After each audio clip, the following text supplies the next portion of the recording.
ہر دیگر صلوات اللہ محمد وآل محمد اللهم صل على محمد وآل محمد وعجل اعوذ باللہ من الشیطان الرجیم بسم اللہ الرحمن الرحیم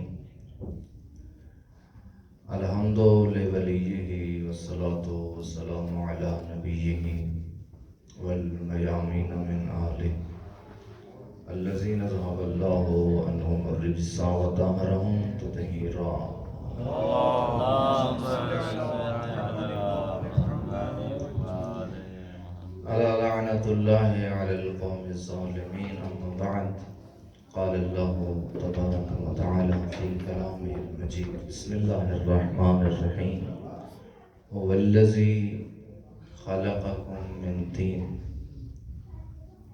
ثم قضى أجلا وأجل مسمى وأنتم تمترون صدق الله العلي العظيم صلوات بڑے محمد وآل محمد اللهم صل على محمد وآل خوش قسمتی اور سعادت مندی ہے کہ اللہ نے ہمیں ایک دفعہ پھر ماہ رمضان کی سعادت بخشی۔ خوش نصیب ہیں وہ لوگ جو اس کے فیوز و برکات کے حصول میں شب و روز کوشاں ہیں۔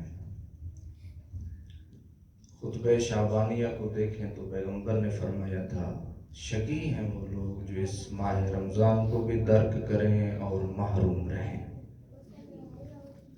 تو ایسا ماحول، ایسا سفرہ معنوی بہت کم لوگوں کو نصیب ہوتا ہے۔ قرآن کی تلاوت، پھر فہم قرآن کی توفیق۔ قبل اس کے کہ میں اپنے منتخب آیت کی طرف آؤں، تمہیدی طور پر عرض کرتا چلوں، یہ جو درس تفسیر ہے، یہ جو تفسیر ہے، خود تفسیر کسے کہتے ہیں، چاہتا ہوں کچھ عرائض اختصاراً اجمالاً آپ کی خدمت میں عرض کروں۔ تفسیر دو طرح کی ہے، ایک ہے ظاہری آیات کی تفسیر، ایک ہے باطن آیات کی تفسیر۔ فرماتے ہیں یہ جو تفسیر ہے اس کو تین طریقوں سے ہم پیش کر سکتے ہیں۔ یا آپ قرآن کی تفسیر عقل سے کریں گے، یا پھر قرآن کی تفسیر آپ روایات کی روح سے کریں گے۔ تیسرا مورد ہے کہ یا پھر قرآن کی تفسیر قرآن سے کریں گے۔ چونکہ فضلاء کا مجمع ہے اس لیے کوشش کرتا ہوں کہ درسی حوالے سے کچھ عرض کرتا چلوں، لیکن یہ دامن وقت میں گنجائش نہیں ہے کہ ہر پہلو پہ مفصل بیان ہو۔ مختصر سی روشنی کرتے ہوئے آیت کی طرف پڑھوں گا۔ قرآن کی تفسیر عقل سے۔ بعض مقام ایسے ہیں جہاں پر ہم آیت کو دیکھتے ہیں اور حیران رہ جاتے ہیں کہ اس میں یہ کیا ذکر ہو رہا ہے۔ مثال دیتا عرض کروں، ید اللہ فوق ایدیہم، اللہ کا ہاتھ۔ تو مجھ جیسا کم پڑھا لکھا کہے گا کہ ہم نے تو سب سے یہی سنا ہے کہ اللہ جسم سے مبرہ ہے، پاک ہے، لیکن قرآن خود کہہ رہا ہے کہ اللہ کا ہاتھ بھی ہے جو سب پہ فوقیت رکھتا ہے۔ تو یہاں پر عقل کہتا ہے، ہم اپنے عرف میں بھی دیکھتے ہیں، اپنی زبان میں بھی استعمال کرتے ہیں کہ یہ ادارہ اس کے ہاتھ میں ہے۔ تو ہاتھ تو کوچک ہوتا ہے، ادارہ بڑا ہوتا ہے۔ تو معلوم ہوا عقل کہتا ہے یہاں پر جو اللہ نے لفظ ید استعمال کیا ہے قدرت کے معنی میں ہے، یعنی تمام تر قدرتیں، توانائیاں اللہ کے سامنے ہیچ ہیں۔ یہ پہلا نمونہ۔ اس کے بعد ہم آتے ہیں قرآن کی تفسیر آیات سے، اور یہ اہم ترین مرحلہ ہے۔ بہت سے ہمارے قرآنی مسائل روایات سے حل ہوتے ہیں۔ اگر یہ روایات ہمارے پاس نہ ہوتی، یعنی یہ ہمارے پاس محمد و آل محمد علیہ السلام کی طرف سے یہ تشریح وہ ہمارے بزرگ کیا کرتے تھے اگر صلوات پڑھنی بھی ہے تو پھر کھلے دل سے پڑھیں، تھکی ہوئی حالت سے۔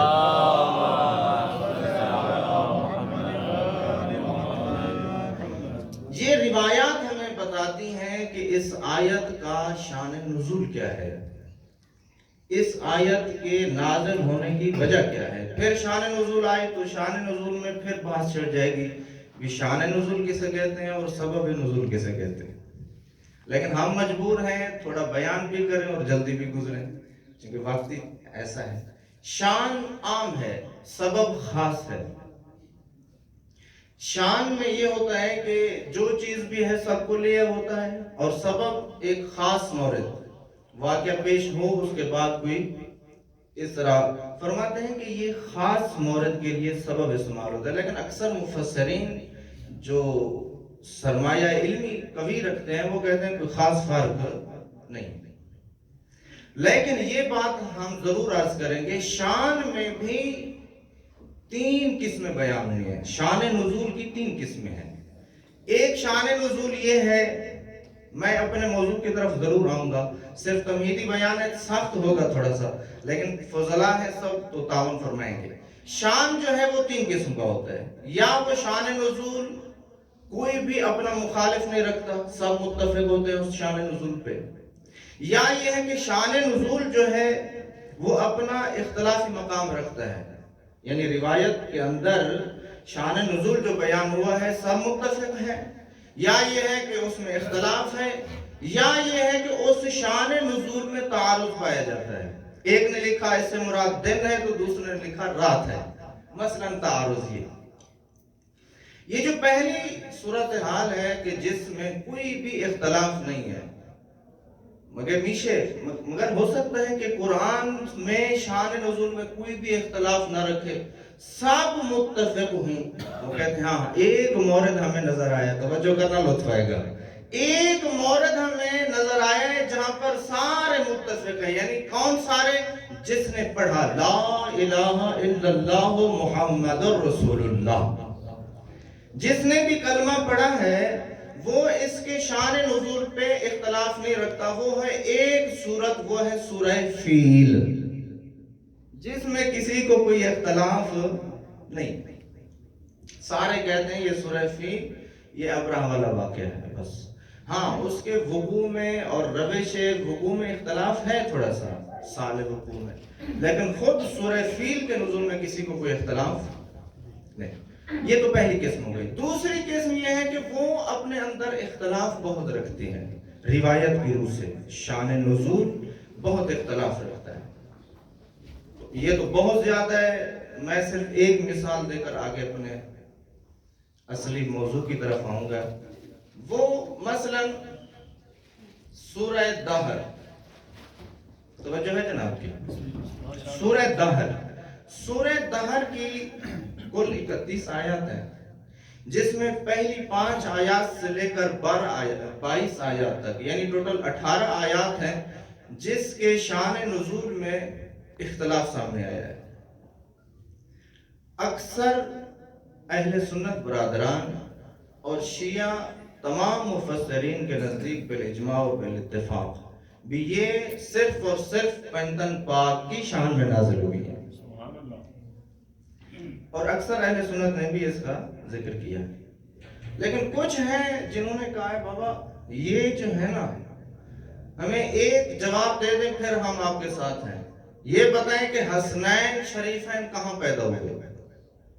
چونکہ بات کھل رہی ہے، سورہ دہر کے نزول کی وجہ اور علت سبب جو ہے وہ حسنین شریفین کا بیمار ہونا اور حضرت علی علیہ السلام کا نازل کرنا، پھر 3 دن روزہ رکھنا۔ چونکہ داستان ذکر کرنا مقصود نہیں تھا، میں کسی اور انداز سے نکلنا چاہ رہا ہوں اس موضوع سے۔ پھر انہوں نے روزہ رکھا، روزہ رکھنے کے بعد یہ جب بھی افطاری کا ٹائم آتا، روزے کے ٹائم، وہ کہتے ہیں نا کہ بندہ جب سفرے پہ بیٹھا ہو تو کوشش کرے اس طرف سے نہ بیٹھے جہاں پانی کا جگ پڑا ہو، کیونکہ ٹائم بھی وہی ہوتا ہے مختصر، اور بندہ پانی پلاتا رہے تو سامنے سے افطاری وہ کہتے ہیں کہ یہ ہے ہمارا مزاج اور یہ ہے اہل بیت کا مزاج. افطاری کا ٹائم ہے, صرف مولا علی نے آگے روٹی بڑھائی تو پیچھے سے جناب زہرا بھی لے کے چلی. جیسے ہی جناب زہرا نے روٹی بڑھائی آگے تو ادھر سے چھوٹے بچے جو مریض تھے, روزے کی حالت میں تھے, وہ بھی کہہ رہے تھے جب ہمارے بابا اور مما روٹی اللہ کی راہ میں دے رہے ہیں تو ہم کیوں نہ دیں. جب یہ افطاری کے موقع پر دے دیا تو آیت نازل ہوئی وَيُطْعِمُونَ الطَّعَامَ عَلَىٰ حُبِّهِ مِسْكِينًا وَيَتِيمًا وَأَسِيرًا. صرف یہ آیت نہیں, پوری سورت نازل ہو گئی. محمد والے محمد صلوات.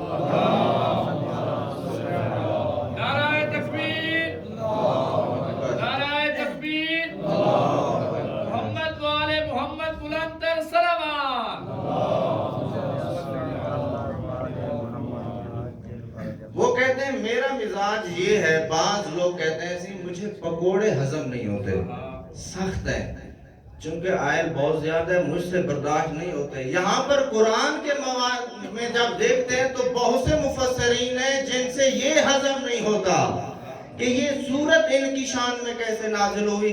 پھر وہ کیا کہتے ہیں, وہ کہتے ہیں دیکھیں یہ حسنین شریفین جس کی علت آپ نے بتائی, مریض ہوئے, مولا نے منت مانی, یہ ٹھیک ہوئے, پھر 3 دن تک روزہ بھی رکھا اور مسکین یتیم کو کھانا بھی کھلایا.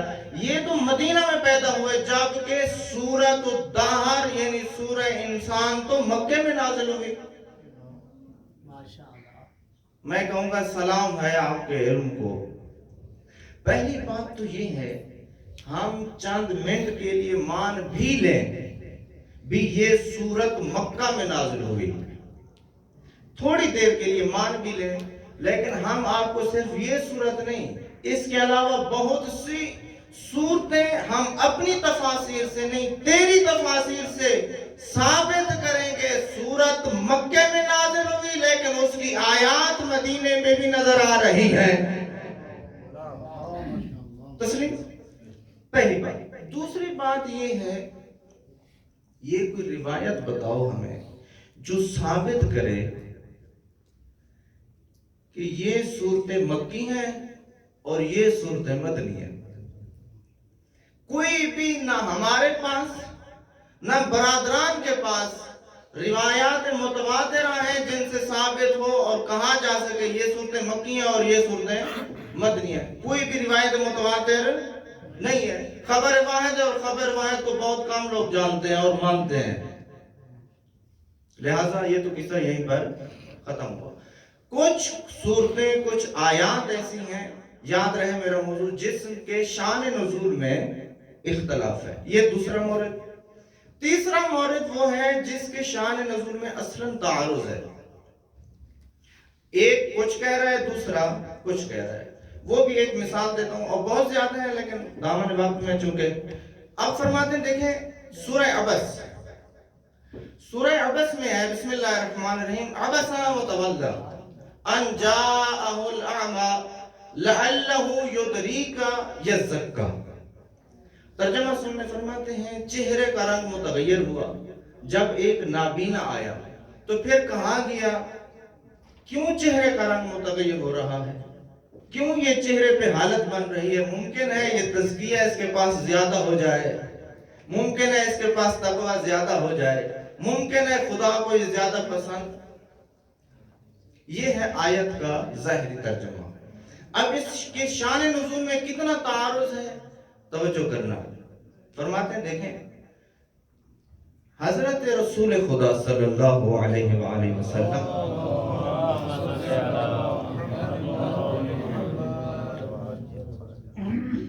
بیٹھے ہوئے تھے, پیغام آیا سروران قریش کی طرف سے بھی ہم مذاکرہ کے لیے آپ کے پاس آنا چاہتے ہیں.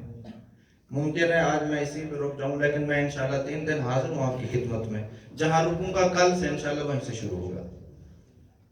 یہ سروران قریش آئے اور عرض کی یا رسول اللہ ہمارے کچھ مسائل ہیں, آپ وہ حل کر لیں. آپ کا جو پیغام ہے, آپ کی طرف سے جو دعوت ہے, ہم اس پہ غور کریں گے. مذاکرہ. بیٹھ گئے. اسی اسنا میں حضرت عبداللہ بن مکتوم نابینا صحابی ہیں, آتے ہیں پیغمبر کی خدمت میں. بڑے فریفتہ ہیں تو نابینا لیکن بڑے عاشق رسول ہیں.